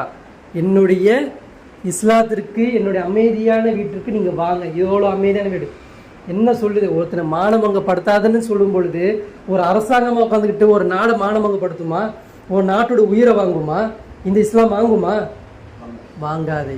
இது யாருக்கு எதிராக பேசிக்கிட்டு இருக்கோம்? ஷைத்தானுக்கு எதிராக பேசிக்கிட்டு இருக்கோம். இது ஷைத்தான் கேட்பான், இவனை எப்படி அடிக்கணும், இவனை எப்படி போட்டு தாக்கணும் அவனுக்கு தெரியும். அந்த சூழ்ச்சியில் அவன் என்ன பண்ணுவான்?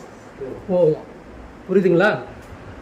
அடுத்தது 5வது ரசூலுல்லாஹி சொல்கிறாங்க, ஒரு முஸ்லீம் இன்னொரு முஸ்லீமுக்கு உதவி செய்ய வேண்டும், தோள் கொடுக்க வேண்டும். சாகர வரைக்கும் என்ன பண்ணுமா?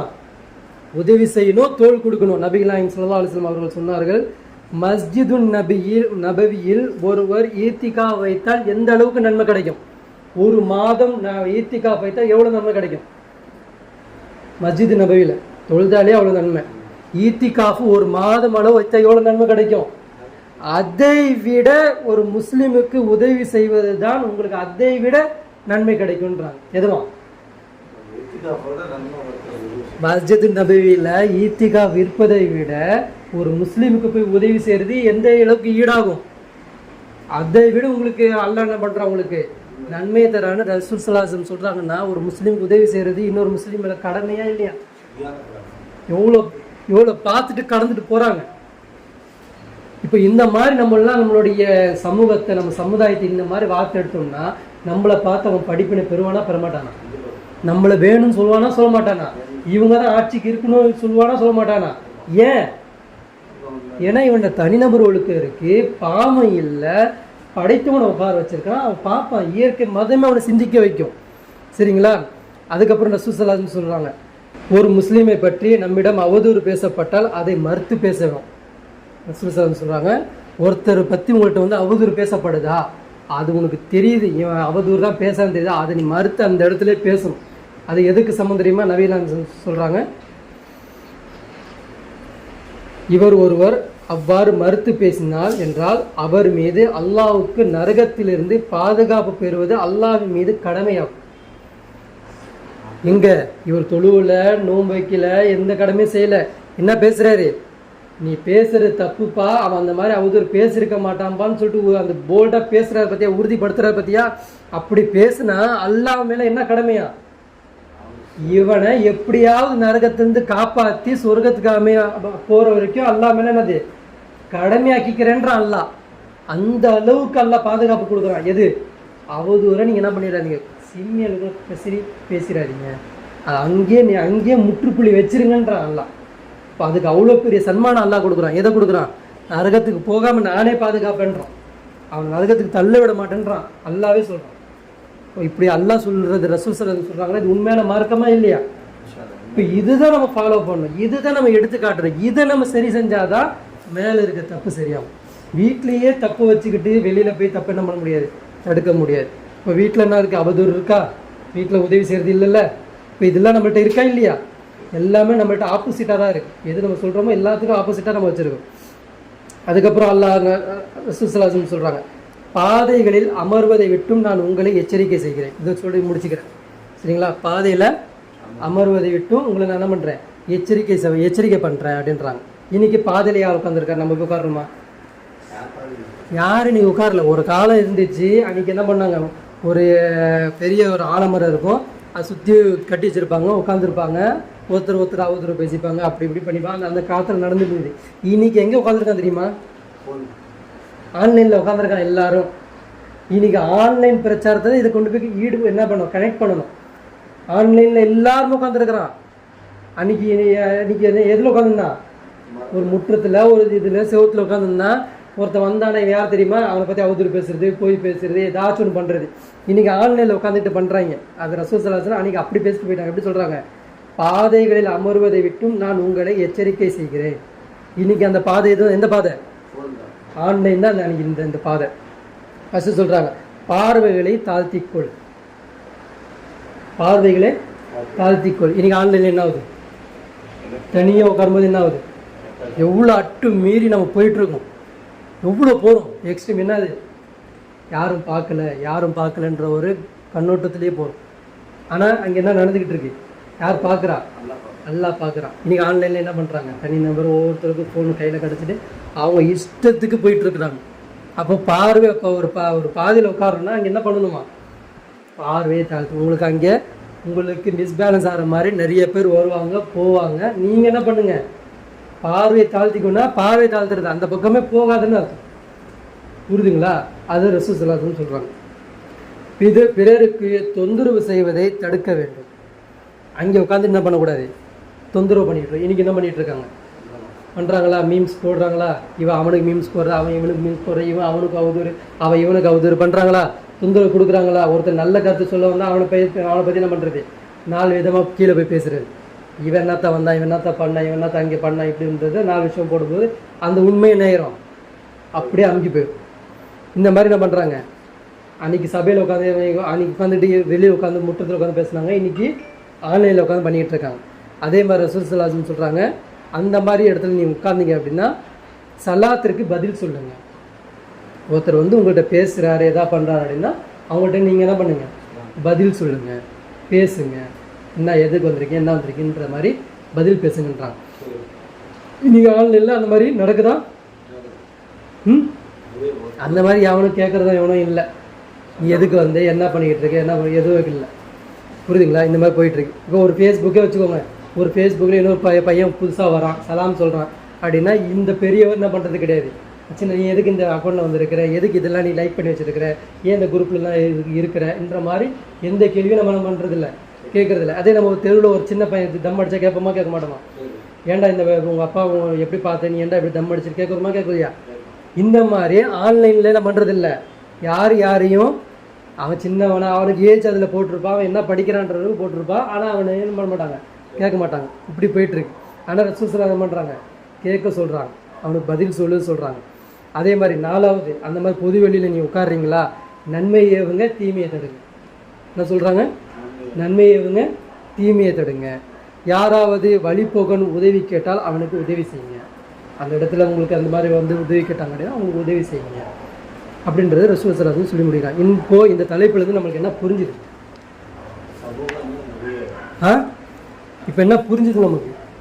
இல்லை கேஷுவலாக இப்படி இருக்கிற எல்லாத்தையுமே நான் தடுக்க போகிறேன்னு சொல்கிறது பெருசா, இல்லை தன்னை ஒழுங்குபடுத்துறது, தான் குடும்பத்தை சீர்படுத்துவது, தன்னுடைய குடும்பத்தை சார்ந்த மக்களை சீர்படுத்துவது, இந்த உறவுகளை சீர்படுத்தி இந்த ஒரு சமூகமாக மாறி அதிலிருந்து ஒரு நாடை சீர்படுத்துறது சிறந்ததா? எது சிறந்தது? அப்போது ரசூல் ஸல்லல்லாஹு அலைஹி வஸல்லமுடைய வழிமுறை என்ன வந்தது? முதல்ல அவங்க திருத்திக்கிட்டாங்க, அது குடும்பத்துக்கு போனாங்க, குடும்பத்தை திருத்தினாங்க. அவங்க வழிமுறை யாரெல்லாம் ஏற்றுக்கினாங்களோ அவங்க தான் அவங்களோட குடும்பமாக மாற்றிக்கிட்டாங்க. அதில் இருந்து தான் என்ன பண்ணாங்க? வெளியில் தடுக்க போனாங்க. இன்னைக்கு நாம் ஈசா அலைஹிஸ்ஸலாம்கிட்ட அந்த மக்கள் நின்னாங்கல்ல, அந்த 10 பேர் 12 பேரை தவிர மற்ற மக்கள் நின்னாங்களே, என்ன பண்ணாங்க? எல்லா தப்பையும் நம்மக்கிட்ட வச்சுக்கிட்டு, எல்லா கெட்ட செயல்களும் வச்சுக்கிட்டு, நானே என்ன பண்ண போகிறேன்? இஸ்லாத்தை போதிக்க போகிறேன், நானே என்ன பண்ண போகிறேன்? தீமையை தடுக்க போகிறேன், நானே என்ன பண்ண போகிறேன்? நன்மையை ஏவ போகிறேன், நானே என்ன பண்ண போகிறேன்? ஜியாதுக்கு போக போகிறேன்னு சொல்கிறது என்னது? ஈசா அலைஹிஸ்ஸலாம் அவங்கள பார்த்தா எப்படி தெரிஞ்சது? எந்த பார்வையில் அவங்க பார்த்துருப்பாங்க? உன்னை வச்சு ஒரு ஆணியும் பிடுங்க போகிறது கிடையாது. எதுக்கு நான் கூப்பிட்றேன்னோ அந்த செயல் உன்ட்டே இருந்தால் நான் எதுக்கு உங்களை கூட்டிகிட்டு போகணும்? புரியுதுங்களா? இது எல்லாமே தகர்த்தெடுத்தவர் தான் யார்? நபிகள் நாயகம் ஸல்லல்லாஹு அலைஹி வஸல்லம் அவர்கள். அப்போ சமூகம் ஒழுங்காயிருச்சுன்னா சமுதாயத்தில் இருக்கக்கூடிய நாடு என்ன ஆயிரும்? ஒழுங்காக மாறிடும். அப்போ சமூகம் ஒழுங்காக இல்லைன்னா சமுதாயத்தில் நாடு என்னவா மாறிடும்? தீமையாக மாறிடும். அதை தட்டி கேட்க நம்மளால முடியாது. அப்போ தவறு எங்கே இருக்குது? ஒவ்வொரு முஸ்லீம் குடும்பத்தில் இருக்குது, ஒவ்வொரு முஸ்லீமுடைய தனி நபராக இருக்குது. புரியுதுங்களா? அப்போ நம்மள்கிட்ட தான் தப்பு இருக்குது. நம்ம தான் அல்லாஹ் கிட்ட தௌபா கேட்கணும். நம்ம தான் நம்ம குடும்பத்தை சீர்படுத்த வரணும். சரிங்களா? கேட்கக்கூடியவங்களும் சரி, சொல்லக்கூடிய நாளாக இருந்தாலும் சரி, 2 பேருக்கும் தான் இந்த பயான் சமம். நான் ஏதோ உத்தமனோ நீங்கள் ஏதோ பாவிகளோ அப்படிலாம் கிடையாது. நீங்களும் திருந்தணும், நானும் திருந்தணும். உங்கள்கிட்டையும் பாவம் போகணும், என்கிட்டேருந்து பாவம் போகணும். உங்கள்கிட்ட இருந்து கெட்ட செயல் போகணும், என்கிட்ட இருந்து கெட்ட செயல் போகணும். இப்படி ஒரு நல்ல மக்களாக நம்ம வாழ்வோமா? இன்ஷா அல்லாஹ் நம்ம குடும்பத்திற்கு நம்மள்ட்ட இருந்து நம்ம சீர்படுத்த செய்யக்கூடிய ஒவ்வொரு செயல்களை முன்னிறுத்தி பண்ணுவோமா? இன்ஷா அல்லாஹ் சீர்திருத்தம் நம்மள்ட்ட இருந்து நம்ம ஸ்டார்ட் பண்ணுவோம். அப்படிப்பட்ட நல் மக்களாக, நல்லவர்களாக, நல் உள்ளங்களாக அல்லாஹ் உங்களையும் என்னையும் ஆக்கி அருள் புரிவான்னு சொல்லி இந்த உரையை முடித்துக் கொள்கிறேன்.